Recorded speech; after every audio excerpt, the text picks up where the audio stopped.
को दिल्ली, जहां पर प्रधानमंत्री नरेंद्र मोदी कॉन्फ्रेंस का उद्घाटन कर रहे हैं।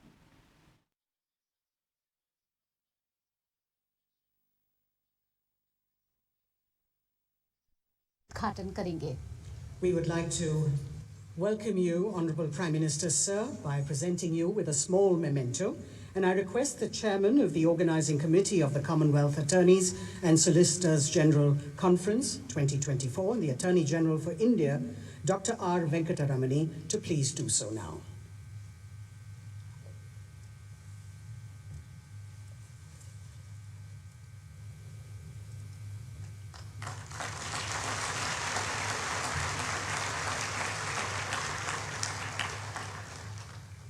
May I now request the Conference Chair and President of the Commonwealth Legal Education Association, Senior Professor at the Indian Law Institute, Professor Dr. S. Sivakumar, to please welcome our esteemed delegates and guests.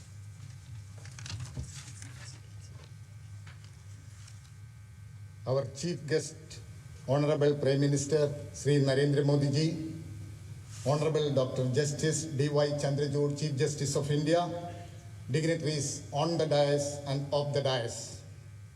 I extend a warm welcome and express gratitude to Honorable Prime Minister for accepting our invitation. The Commonwealth Legal Education Association, inspired by the Prime Minister's vision for G20, is hosting this gathering of Commonwealth attorneys, solicitors, and legal professionals. Aligned with the G20 theme of Vasudhaiva Kudumbakam, or One Earth, One Family, One Future, we aim to promote just and equitable global growth. This conference echoes the G20 message, and I am confident that it will contribute to the ideals. Once again, a heartfelt welcome to our Honorable Prime Minister. Honorable Dr. Justice D.Y. Chandrachud, Chief Justice of India, is praised for his dedication and legal acumen. We welcome you, Lordship. I extend warm welcome to our Chief Patron, Honorable Justice Suryakant, Judge, Supreme Court of India, Honorable Law Minister for Law and Justice, Sri Arjun Ram Meghwal, Dr. R. Venkataramani, Learned Attorney General, Mr. Tushar Mehta, Learned Solicitor General, in whose guidance we are organizing this event. We are honored to have attorneys and solicitors from diverse Commonwealth nations gathered at this flagship event. This is the first initiative globally, symbolizing a shared commitment to justice and legal collaboration. Let's learn, inspire change, and contribute collectively to the global justice advancement. Once again, welcome you all. Thank you.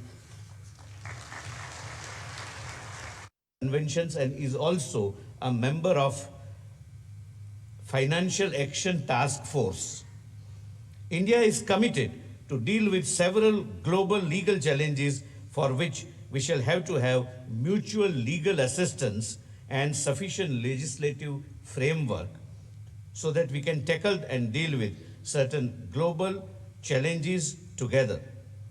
Friends, India is a land of opportunities and all of you are here to see that for yourself. Let the emerging India's economic scenario be the guiding light of today's discussion and brainstorming. I welcome you all. Thank you very much.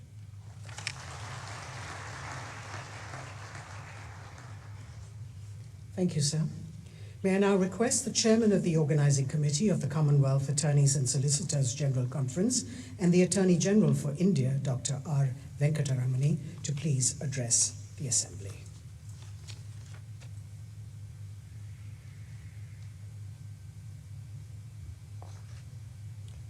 Honorable the Prime Minister Sri Narendra Modi ji, Honorable the Chief Justice of India, Honorable Justice Suryakant, Honorable Minister for Law and Justice, my dear colleague Tushar Mehta, Learned Solicitor General, the wonderful congregation of judges of Supreme Court and high courts, academicians, heads of law schools and institutions, the youthful array of students from across the country. On your behalf, let me welcome our loving guests from abroad, including honorable judges from Australia, Bangladesh, Malaysia, Singapore, and Sri Lanka, who have traveled long distances to be with us for the next 3 days. The chilly winter has been made warm by the light, bright presence of each one of you. I personally thank each one of our guests for having gracefully accepted the invitation to be part of a great sharing congregation and a lasting journey ahead. I thank the Honorable Prime Minister for being with us today in the midst of his endless queues of schedules. His continuous engagement in the quest for enhancement of justice administration will always be with us. I sincerely thank the warm and vibrant presence of the Honorable Chief Justice of India, who has only one commitment in life, and that is the task of doing complete justice to administration of justice. Indian worldview has always been inclusive. Endeavors like today's conference are to continue on the same voyage of inclusiveness and celebrating diversity. Justice needs and demands of people of all nations are changing. We are moving into a world of sharing as against a world of control and hegemony. We now read, write, talk, and debate about enriching a free world where all peoples will carry liberty and rule of law in their hearts and democracy and peace in their sleeves. From a world drowned in dividing ideological clashes, we have moved towards a meltdown of ideologies. We are called upon to design and devise ideas and measures to unflinchingly stand by equal regard for all, transcending the fence of religion, faith, and other dividing identities. All these demand that we constantly refashion our democratic institutions, our governance institutions, and our judicial institutions.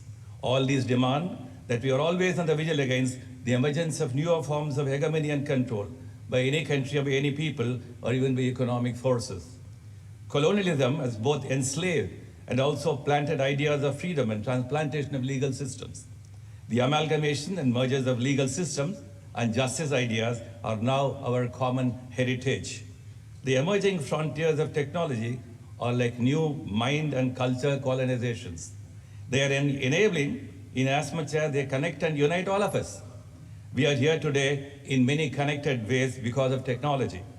They are challenging in as much as they opened up new doors and windows of control and misuse. In the midst of all this, the old idea of Commonwealth with colonial roots has transformed itself. The Association of Commonwealth Nations is blossoming in new ways. We have the Commonwealth Lawyers Association, the Commonwealth Law Reforms Commission. One missing link, I thought, is the legal education collaboration and its contemporary connection to our exchanges in trade, commerce, and dispute resolution concerns. There will be no concerted effort in the exchange of ideas in the field of legal education among Commonwealth countries. The experiments India has made in the field of legal education are valuable lessons. The study of the scope for Commonwealth justice education framework as a fair model is an exciting invitation.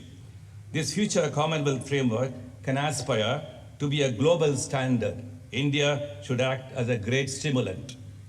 While there are efforts to establish international legal standards in areas like human rights and trade, the absence of relevant regional or universal legal courts has left a vacuum and uncertainties in cross-border justice delivery, and thus meets challenges in ensuring consistent justice across borders. The digital nature of many contemporary crimes, such as cybercrime and online fraud, poses challenges in investigations, prosecutions across borders. Our legal education programs may like to have special chapters on these matters. The lack of consistent international regulations in relation to emerging technologies adds to complexity to cross-border legal responses and dispute resolutions. It is time for a Commonwealth Legal Exchange Platform and a Commonwealth Legal Exchanges Convention to begin to address these concerns and to transform the fundamentals of legal education. Today's assembly is symbolically a New Delhi convention.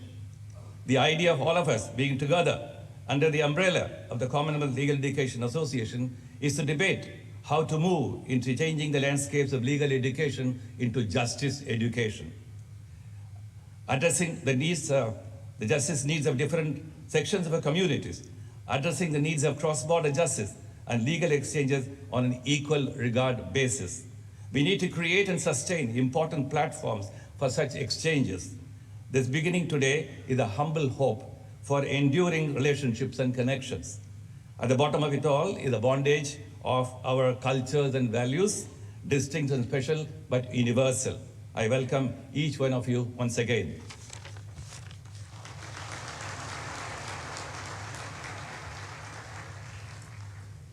Thank you, sir.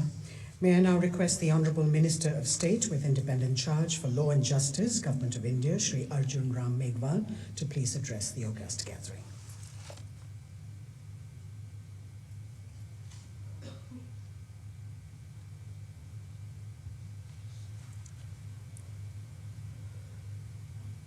Today, on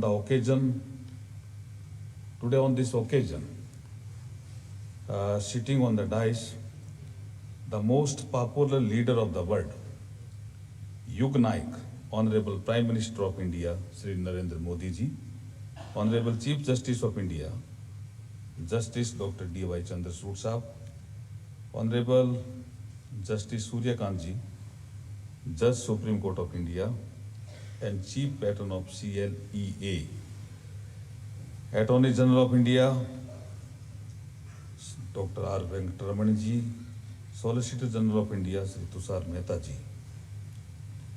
President CLEA and Senior Professor, Indian Law Institute, Professor S. Shiv Kumar ji, Honorable former and present judges of the Supreme Court, Chief Justice of the different High Court, Attorneys and Solicitor General from the Commonwealth countries, Advocate Generals of all states, other distinguished luminaries, scholars, students, friends from media, and ladies and gentlemen, a very good morning to all of you. It is an honor for me to address this distinguished gathering of the Commonwealth Attorney and Solicitor General Conference 2024 on cross-border challenges in justice delivery with the motto of from vision to action, shaping the future of legal education and justice delivery in the Commonwealth nations. I extend my sincere appreciations to the Commonwealth Legal Education Associations for partnering in organizing this significant conference. India is a mother of democracy and the largest member states of the Commonwealth, having nearly 60% population of the association, proudly welcomes all the valued dignitaries to this prestigious conference. This conference is a momentum to reflect upon the evolved role of attorneys and solicitor generals in the larger arena of good governance, architecture, and their purposeful role in the upcoming future.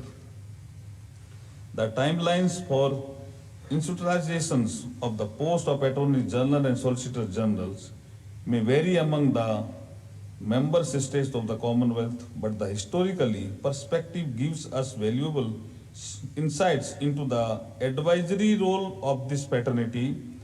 Their invaluable suggestions and wisdom have helped to simplify the sophistications leading